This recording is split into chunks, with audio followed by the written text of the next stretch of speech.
اعوذ بالله من الشیطان الرجیم بسم الله الرحمن الرحیم.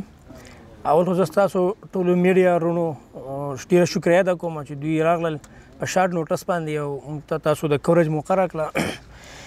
دا زموږ سره یو دوه وقوعې شوي دا پر سوات د چارباغ او د خواځخیر تاڼۍ په حدودو کې.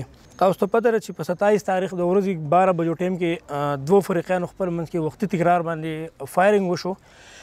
دا رحمت الله او تعالی یو فریق ته او اکرام او احسان الله او رحیم خان دا بل فریق ته. دا ولنې فریق چې کوم دی د دې نه د دې دویم فریق د فایر نه دوه کسان چې کوم زخمیان شو هسپتال ته وړل نو هغوی خو په ټایم باندې چې کوم دی وفات شو، ډېر زیات زخمیان شوي وو. او د دې بل فریق نه هم چې کوم دی یو کس زخمي و.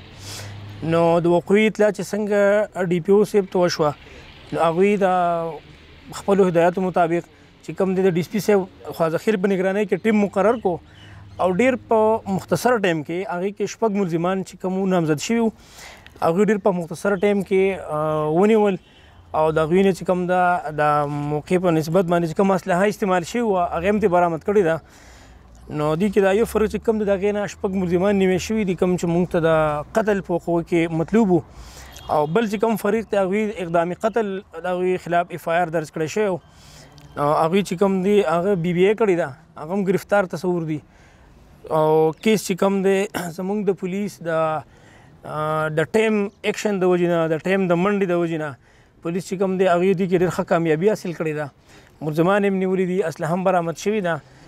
او زما دا ټیم چې کوم دی د پریس کانفرنس مقصد دغه ډیټیلز تاسو سره شیر کو او دوی چې کوم ښه کارکردګي کړې ده باید چې دوی هم لږه حوصله افزایي عزت افزایي وشي.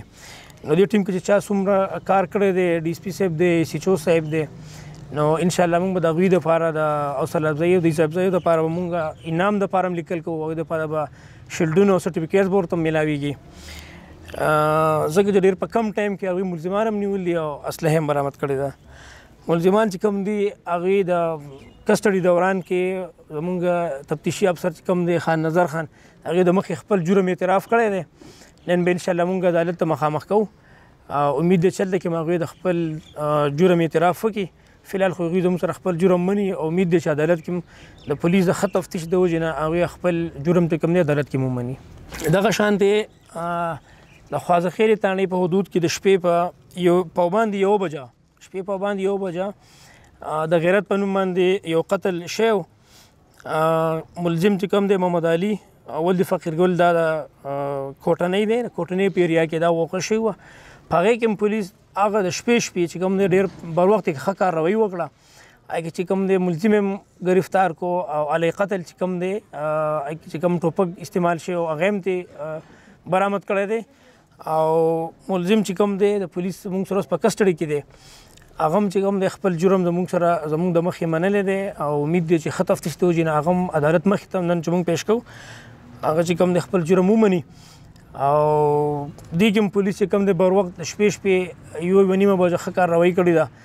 نو دې موقع کې انشاءالله چې پولیس څومره ښه کار کړی دی څومره ټیم چې دی موږ به د هغوی د حوصله افزایي او د عزت افزایي دپاره به هغوی ته هم موږ لیکل کوو افسرانو ته.